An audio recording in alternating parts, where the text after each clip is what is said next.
Hey y'all.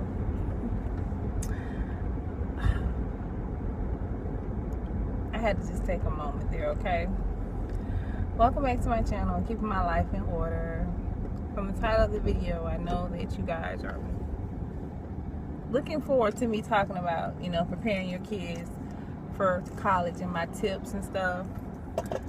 And today was the day, like I said, let me go and make this video because you guys, oh my God, it's just like, okay, so my daughter, she got her acceptance letter in college. This is my daughter that just graduated from high school. She got her acceptance letter last week. So we went ahead and, because every freshman has to attend an orientation prior to their registration. So I just called and I said, okay. And I'm used to this process, but I don't like when I feel like you're pressuring me or I feel like I'm under pressure and I'm like,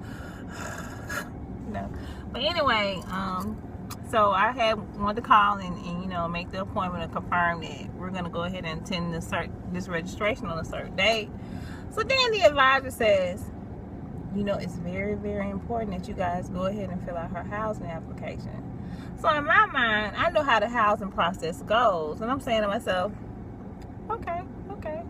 I said, yeah, I understand that.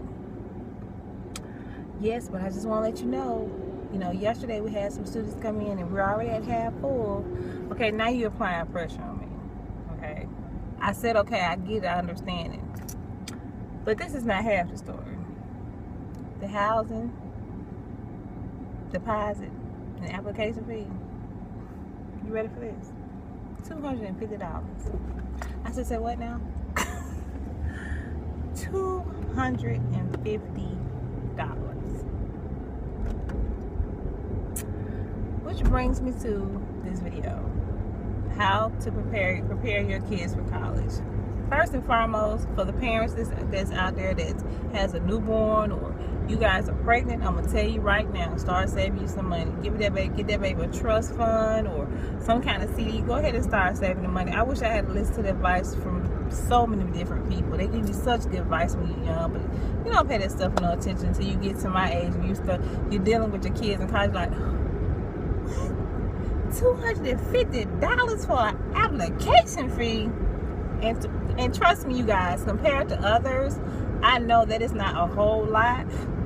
Trust me, I know, but for me, in having, a daughter that graduated college, a son that's a senior in college, this right here is probably the most I ever paid for a housing application fee.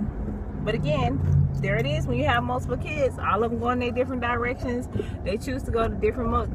They choose to go to different universities, and different universities have different standards. Okay, I'm jumping off subject. So the first thing, go ahead and save when you decide to get pregnant, or you have a newborn baby, or you are pregnant. Go ahead and start saving money, or establish something for that child. At that point. The second thing is, in the child's freshman and sophomore year, when the child is a freshman or a sophomore in high school. When the child is a freshman or sophomore in high school, please have that child start attending the SAT prep, classes that they offer them in the summer. It's totally free. I know where we live here, it's free. And these are good SAT prep classes because the more they take those prep classes and take those pre-tests to help them, that's going to help them when the scores really, really count. They have to take their test. They can start taking the actual test, I think, the junior year. Yeah, their junior year, they start taking the test. So really, really, I encourage you to really, really get your child enrolled in those free courses to help them to score high on their SAT scores, because that has a lot to do with their acceptance. Okay, now the third thing is, by the time when they are seniors, they are absolute 100% seniors. At this point, your child should know what school they want to be going to. They need to have already planned out. Okay, I want to go to this school. Let me back up. After they start taking the SAT prep scores, in their junior year or their sophomore year, y'all need to start taking some college road trips. Start taking some college road trips, because some college road trips are going to mean a whole lot. And the best time to take those college road trips, you guys, is in the spring and in the summer. That is the best time to take them. Now, most universities, like any university, they have those college tours during the campus's spring break or in the summertime when the students are not there, because it's a little less hectic. And it does give, you know, like people like myself, the tourists, the opportunities to really see the campus in its entirety, and, you know, just to really look at it. So definitely start taking college road trips. The third thing is, by the time the child is entering their senior year, you know, this is the first day, you know, their last first day of school, pretty much. That child should know what school they want to go to. And not just a school they want to go to. They should have maybe like 2 or 3 schools in mind, because anything can happen. Trust me, I know. Your child will be saying they want to go to one school. By the time they begin the first semester, the second semester, they change their mind. They start getting cold feet and all those things. So just make sure you definitely go ahead and know what school your child wants to attend. So after you do that, the next thing is to make sure that all the finances are covered. See what kind of scholarships. Y'all, listen to all kind of scholarships. Y'all, my church is giving away scholarships to the high school students, okay? There are all types of scholarships out there, so just make sure you please apply for those scholarships. A lot of the scholarships, there may be between $500 to $2,000. Simply, they want, of course, they want the standard, like, you know, the child's last transcript, letters of recommendations, sign-outs from their parent counselors. But the hardest thing that the child may have to do is write an essay. So, you know, that's nothing. So just make sure you try your best to, you know, look for those scholarships, because that stuff really comes in handy, because you guys, college is expensive. College is expensive.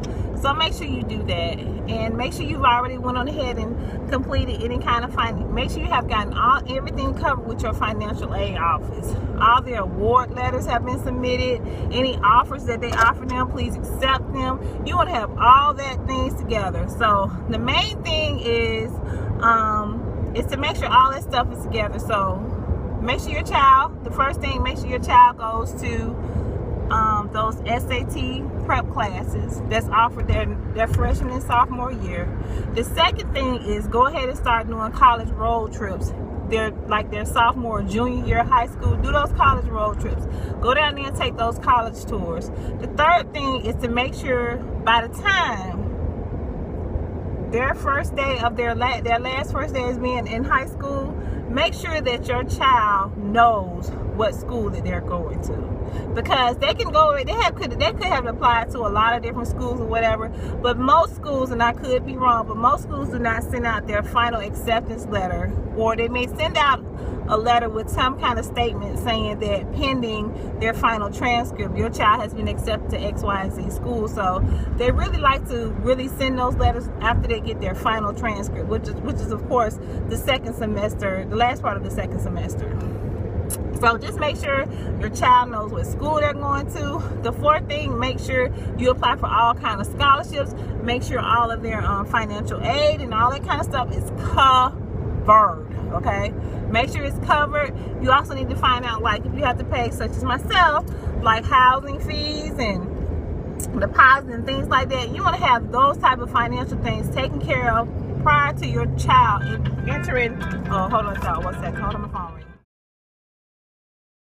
Sorry, I had to get that call, but you just want to make sure, like, a lot of things as far as, like, if you have to pay any fees, such as, like, the housing fees. Sometimes if your child is going to drive a car to school, they got to get their, they have to pay for their stickers to go on their vehicles. So any kind of little fees like that, you want to have all that stuff paid for and, you know, processed and whatever it may take before the final day of college. Now, so you got all the paperwork and all the kind of stuff, everything aware. Move-in day. Oh my goodness. Y'all, move-in day is like your child moving into their first place. I swear. So you need to have all logistics prepared prior to move-in day. You need to decide if you're going to rent a vehicle, you're going to rent a truck, you're going to drive your own personal vehicle. You need to have all this established, because moving them into their dorm rooms and stuff, it's going to take a full day or even more, because it's just like anything else. You're moving into them, and you're moving them into this space. You know, once you get settled into the space, then you're going to be so tired from moving in, you're going to want to get something to eat. Then after you get something to eat, whether you're staying overnight and getting a hotel or something like that, then you got to go to the grocery store and buy them little snacks and foods and stuff like that. And then by the time, you know, the child is so excited, they're off on adrenaline, so they're not really sleeping that much. They run off adrenaline. So when the child unpacks, then you find out, okay, well, Mom, when we go to the store, can I pick up this real quick and pick up? So it's all these different things. But moving day, y'all, I don't like moving day. It used to, like when my first daughter went to college. Oh man, I used to be so excited about moving day. Yes. Then my son, woohoo, he went first year, excited. I'm going to be excited because this is my baby girl's first year going to college and moving. I'm going to be excited about moving day. But probably after this year, the excitement be like, okay, we're moving in. Yeah, it's just, but it's a beautiful thing. But I just want you to prepare yourself. Make sure you have all the logistics mapped out of what you're going to do for moving day. Also, if you need to take time off from your jobs for a little while, go ahead and put that time in, because you're going to need that time. And this is, you know, travel time. You got to think about travel time and all those things. So make sure you have all that stuff and it's a plan accordingly. But y'all, these are just some of the tips that I have about, you know, preparing your child for college. I may do another sequel to, you know, just pretty much for parents that have to cope with dealing with their child being away from college. I may do a video about that, because it was really, really challenging for me with my first 2 children. But I may do a video about that. I don't know. I hope this video has been helpful. Please like, subscribe, and comment, and I'll see you guys in the next video.